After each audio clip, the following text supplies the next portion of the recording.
But I'm visiting way deadlier places, like scaling a mountain covered in ice. I'm gonna die, let me down, let me down! Driving a road that has killed thousands of people. Or like 7 inches from falling to our death. Swimming uncaged with vicious sharks.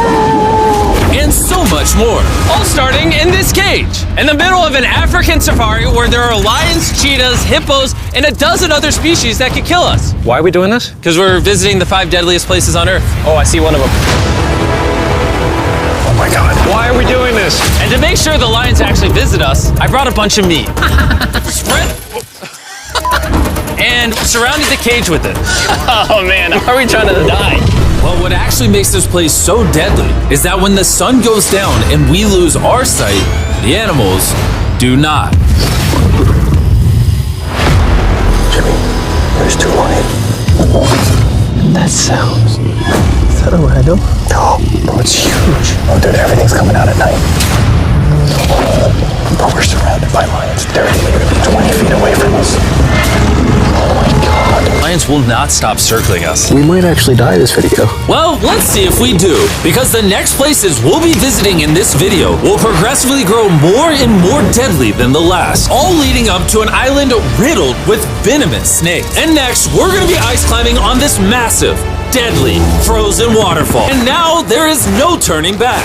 One way or another, we are going to climb this massive cliff using these bladed boots and these ice picks. This might be the scariest thing we ever do. Wish me luck. Jimmy, you really expect us to climb this whole thing? Yeah. There's no chance. Truthfully, I wasn't sure if we could pull this off. But what happened next with Nolan did not make me feel any better. Ow! No, all right, guys, stop. I'm out. You can't quit! Watch me. I can't believe Nolan chickened out. That is insane. Nolan truly left us.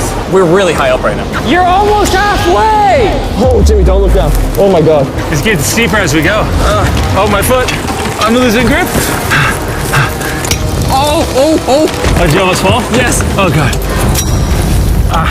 I see the top, Jimmy! This is the scariest thing I've ever done.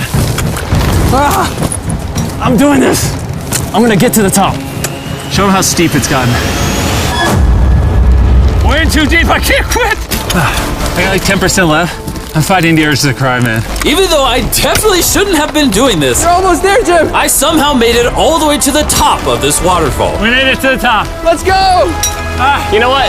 Nolan had the right idea. But we'll see if he can handle the 3rd place on our list, all the way in Bolivia, where we'll be driving a road where few make it off alive. And now we are on the deadliest road on Earth. This drop is literally as tall as a skyscraper. I am regretting this, I really am. No joke, so many people died on this road that they literally shut it down a decade ago. This road was causing nearly 300 deaths per year. But I got the government's permission to reopen it just for us. I really wish they hadn't done that. It'll be fine. I'm not sure that it will. Whoa. I'm starting to understand why they call it Death Road. You're not driving like it's death road, I'll tell you that. Oh, Yeah, your life is in my hands. I don't like when you say, oh! no, your life is in my hand. And look, the steering wheel just jerked. Hands on the wheel, please. We're like 7 inches from falling to our death. You're getting too close to the edge.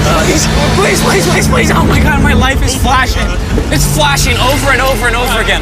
And if you thought that was a close call, we're about to hit the first of the 3 deadliest spots on this road. This is where the road gets very thin. This is the part you gotta be really careful on. Oh my gosh. Dude, I mean, the tire is gonna go off right up here. You see that? Yeah, I see what you're saying. Oh my God, look how far down that is.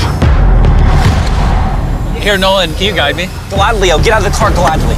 Bro. Don't fall, please. No way. Look at how steep the drop is. That's a whole ravine. There's like a waterfall down. Yo, help me get through this. All right. Dude, this looks crazy. Look how close we are to the ledge. Your tire is literally right next to this giant ravine. That is crazy. Watch out, it goes down. It's very slippery. Keep coming. No, you're not really good at this whole directing thing. I mean, I feel like I'm just running away from the car at this point. Not much direction that I can give. All right, get in the car. You're useless. Okay. You get into it. I'm about to speed up.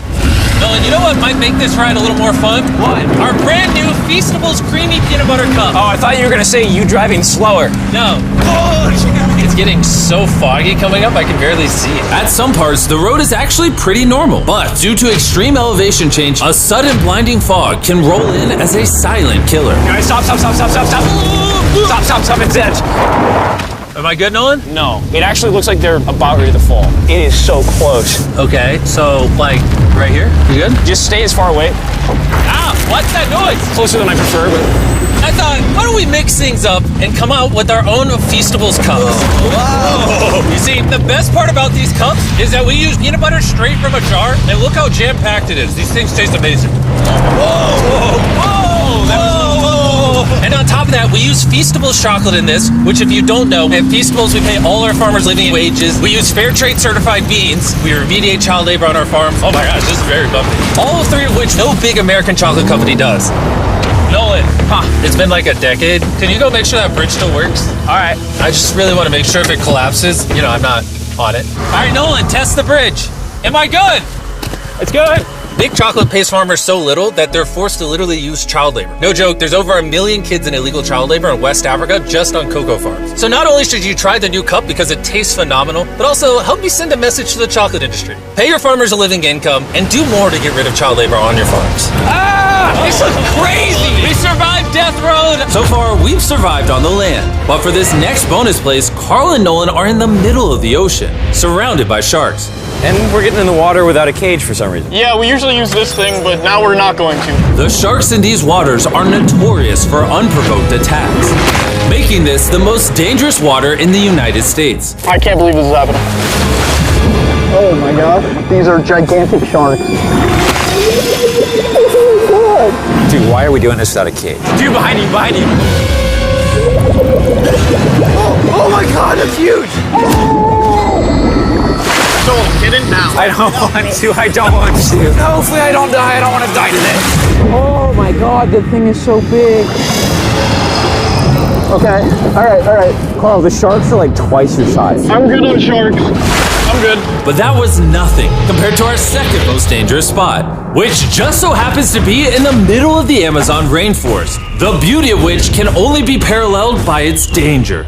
Because in a matter of moments, the forest can go from this to this. Just a little rainstorm can cause the rivers to flash flood and overwhelm the entire area. And today, we're visiting the Gata Cataracts waterfall, where a flash flood could send us down over 1,000 feet to our watery grave. And to join me on this cloudy day, What about these guys? You'll remember Hayes, he spent 70 days in the wilderness, and Bailey spent 100 days trapped together in a cube. What we're about to do seems more up his alley. They said the chance of death is low. Wait, come on, boys, let's hit it. and after hours and hours of trekking through some of the most slippery and at times steepest terrain mankind has ever stepped foot on, Nothing to see. we finally made it to our destination. That's a waterfall right there. Like if you slip, you're dead. And with the help of a guide, we were able to cross the river safely. Hey, look! Whee! And then we were secured to some ropes so we could look over the edge of the waterfall. Can you see over? Wow! This is so gorgeous. But as I said before, for how beautiful this place is, at only a moment's notice, it can be just as deadly. And it just started downpouring like crazy. You know, this is why this is one of the most dangerous places in the world. This waterfall is now becoming wider and wider, which are creating flash flood conditions. Sorry, we're literally getting flooded out of the Amazon right now. We gotta go. Should we use the ropes to go down the waterfall? Seriously. I don't think so. That seems like a bad idea. We're gonna be in the woods. Isn't that just equally as bad? What's the risk? There's mud coming down on Jimmy's line, like a lot. At any point, they could be struck by lightning. And I really don't want you to die. So, with our YouTube video turned emergency operation, the only way out was through the same steep and slippery terrain that got us here. And now, we had to do it while the entire forest was flash flooding. You can see the flash flooding. Now the path is blocked off. We're gonna have to rope off multiple parts. It's gonna take us hours to get off this mountain. You remember when I crossed this river and I was laughing? Whee! I'm not laughing anymore. I'm actually scared. And if I fall, that's the waterfall. Right over there. Look at this water. Like seriously, no joke. Grab the rope and pull yourself up. Don't let me die. And after hours and hours of trekking through the floods and muck, we walked away from this mountain with our lives. Now we're headed to the most lethal corner of Earth, the #1 spot on our list of the world's most deadliest places. And what better way to end this video, boys, than the most dangerous island on the planet, Snake Island! Why are we going to an island filled with killing machines? We might die. Bye-bye! And we are now officially stranded until tomorrow. That's right, we will be spending the night on the most deadly island on Earth. And with lethal snakes hidden beneath our every step, these specialized shin guards were our only hope of protection from their venomous bites. So there could just be snakes anywhere here. Yeah. Jimmy, what happens if one of these snakes bites us? Basically, as soon as the venom enters your body, your skin will start to melt off and you could die within an hour. Well, it's kind of terrifying to think that I could just die at any second. This is wild, bro. You know, for an island full of killing machines, this is actually very pretty. This is so beautiful from up here, man. If you fall right here, you're dead. Yes, I see that. Boys, be careful. You'd think that with a name like Snake Island, there would be thousands of snakes all over the ground. But after killing all the ground animals on the island, the snakes now hunt the birds in the trees, the island's only remaining prey. We are officially entering the jungle. At any point now, a snake could jump from the tree and bite us. I was just worried about my legs, but now we've got to be worried about them falling from trees, too. This is insane, bro. Oh, there's one right here. There's one right here, right next to my face. By capturing the snakes, scientists can extract their venom and create anti-venom with it. Wait, that's venomous. Yeah. So if that bit me, I would die. Yeah. Whoa! Hey, make sure you got a good grip. It's a juvenile. Oh, no! It's gone. You dropped it. Escape it. It escaped. He's as chill about dropping that snake as I am when I drop my phone. And the further in the jungle we get, These bushes are too thick. I can't see 2 feet in front of me, man. A snake could pop out any second. the more snakes we see. Here and there. This time, let's not lose him, okay? Okay. Scoot back, scoot back. How many lives will the anti-venom from that snake save? Thousands of lives. Oh, that's insane. The anti-venom they create can be used to treat 90% of all snake bites in Brazil, meaning every snake we catch could save thousands of lives. Hey, Jimmy, there's another snake up there. Whoa, that might be the biggest one so far. We're finding them all now. They're coming out. So for the rest of the day, we help find these deadly snakes. And we even assisted the scientists with their research. So that snake is about 15 feet in the air, and the scientists proposed we shake the tree so we can get it. There's no way I'm camping under those trees. That thing ain't moving, dude. We need that anti-venom. It can save lives. At this point, it was getting dark and we needed to focus on survival. Time to build camp. Camp is now set up. Full disclosure, I have no idea if these tents are snake-proof. Could be sleeping among the snakes. Those are scary. About to go to sleep. Hopefully a snake doesn't slither into my tent tonight. This is terrifying. I can't wait to be in the safety of my own home. So we woke up with one thing on our minds: getting off this island as fast as we can. I just want to go home. We avoided death all around the world, from hanging off the side of a massive ice mountain to driving inches away from a 1,000-foot drop, swimming in shark-infested waters with no cage, and lastly, We survived Snake Island and no one died. Thanks for watching the video. Make sure you go try the brand new Feastables Creamy Peanut Butter Cups available at these retailers, and help us send a message to the chocolate industry that you care how your chocolate is sourced. scan the QR code on the back of the pack to learn how to win one of 50 available contestant spots on Season 2 of Beast Games.